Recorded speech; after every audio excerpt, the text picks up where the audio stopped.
からあれずれた。せっかちな操作したんじゃないの？キビキビ動いてほしいんだよね。スクロールはピタッと指を止めるように操作しないと厳しいかも。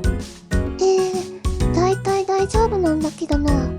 あとは操作が大丈夫でもアプリ側が最初だけ何か読み込んでカクつくとかでもずれたりするよ。じゃあどうしろと？それならいろいろまとめてスクロールして項目を順番にタッチするポイントと例を見ようか。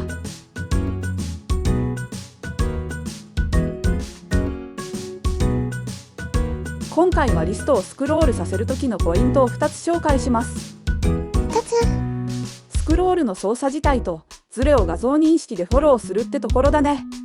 なんだか想像がついた。じゃあまずはスクロール操作のポイントから。ゆっくりやれって？まあそれが一番だね。さらっとやるにしても最後をしっかり止めるように操作して。タッチ操作のスワイプじゃダメ？アプリによるかな。スワイプよりもドラッグで中間点を足すとゆっくりめの操作になるので試してみてください。ふむふむ。で画像認識の方は？スクロールした中身をタッチするならずれてもいいように検索類似度で画像認識してください。あれ？それだけ？あとリストだと画像認識したい箇所はだいたい決まってるから。検索範囲を指定した方が早いってことね。そうだね。指定しないと画面全体から小さなアイコンを探すから時間がかかるよ。スクロールをゆっくりして画像認識も遅かったらバレるよ。あとこの例だと1スクロールごとに画像認識を繰り返すんだけど、高度な設定の初回撮影前に待機を指定するのをおすすめします。第5回だとオフにしたやつだっけ？アプリ側の反映が遅かったらタップしたところの画像が変わる前にまた認識しちゃうんだ。早ければ問題ないってことね。それはそうだけども。ちょっと待って。さっきの例ってチェックついてないやつを探して押していくプログラムだよね。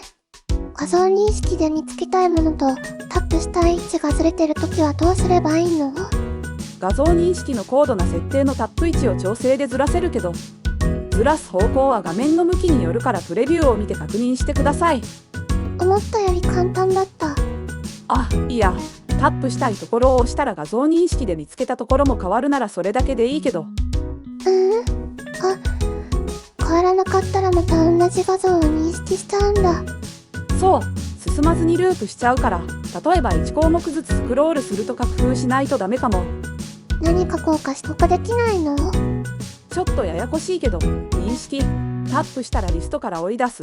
例はこんな感じ。変数使うんだ。解説は省略するけど、項目数は少ないので同じようなケースならチャレンジしてみてください。じゃあ残りはその参考動画を流して使いさん。